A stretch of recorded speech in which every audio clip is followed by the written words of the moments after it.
دل کندن آسون نیست وقتی حرفای ناگفته داری با کسی که زندگی تو تا ابد پای دنیاش بذاری.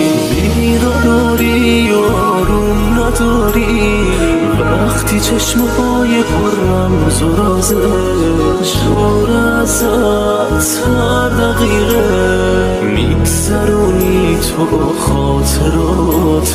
شیر لبه صداش میکنی تو حس کنی اون الان رو بروته. ترس از دست دادنشم مثل یک بغضی توی گلوته.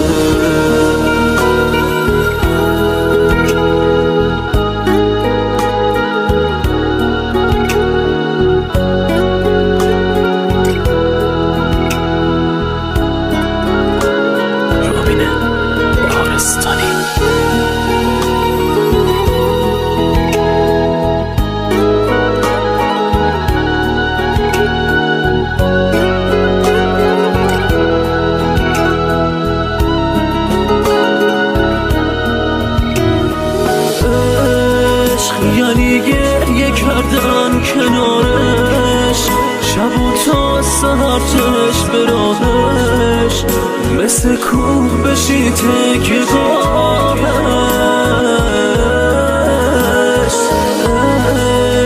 یعنی قلب تو روم بگیره چشاتو کی از پشت میگیره میخواد قلبت انگار بمیره.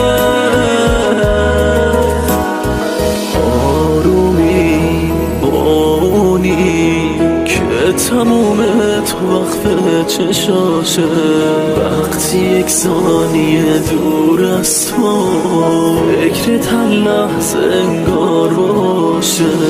وقتی میره سفر قلبت از درد میتپه هی میگه بسه برگرد. طاقت تنها موندن نداری بیقراری و آروم نداری. یعنی گریه کردن کنارش شب و تا سهر چشم به راهش مثل کوه بشی تکیه گاهش.